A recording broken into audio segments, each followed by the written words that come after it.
What's going on, everybody? Welcome back to the Burnout Bobby YouTube channel. It's been a little bit, but I'm back. Today I'm going to be doing the install of the ZHNN motorcycle CarPlay. So basically it's like having, if you have Apple, it has CarPlay. If you have Android, it has Android Auto. It works on both platforms. It shows you, so basically this is the best thing if you want something that's going to show you the like GPS. So instead of buying like a Garmin or something along those lines, you may already have something like a Vapor or whatnot. But if you want to use GPS, you can use something like Waze app or your Apple like Google GPS. This one will also tell you your wheel pressure, your tire pressure. So it has tire pressure sensors in there. They reached out to me, wanted to see if I wanted to do a YouTube install, so I said, sure, why not? Let's go ahead and test this thing out, see how it works. I believe this is a little over 6 inches for the screen. So here is the box that you're going to get it in. And then when you open it up,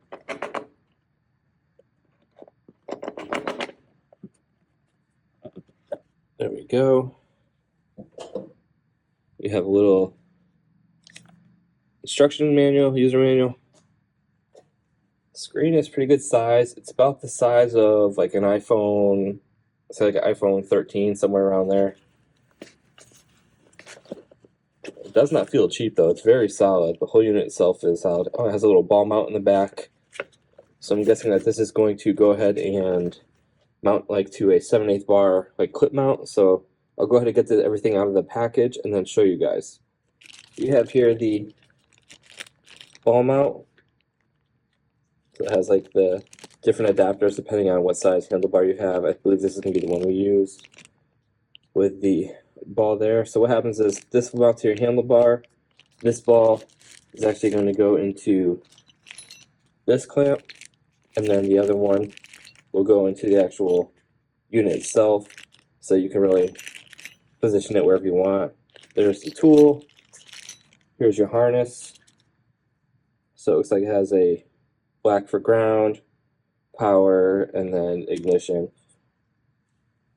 And right here is your tire pressure sensors, along with the tool to tighten them on.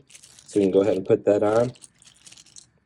So this looks like a pretty easy install with the cables. I'm going to go ahead and take the battery box off the Ruckus here, and then go ahead and wire this on real quick so we can show you. Okay, so I have it installed now. I ran the black to the negative, yellow, which was the battery plus, to the positive, and then the red wire will go to a 12-volt ignition source. So on the factory Ruckus harness, that is the red with the green tracer right here on the black relay.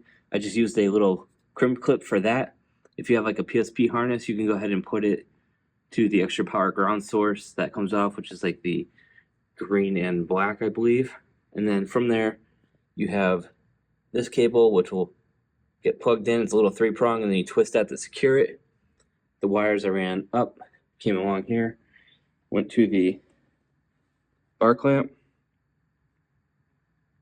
and that uses a special little star bit, which is nice, make it a little bit harder to take away if you left it on your bike and you're parking it somewhere.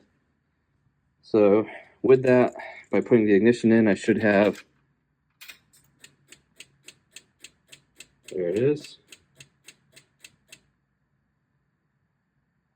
And right here you can see there's CarPlay, Android Auto, there's a lock here, the settings, so it's all touchscreen.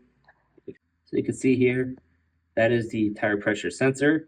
It is installed and hooked up.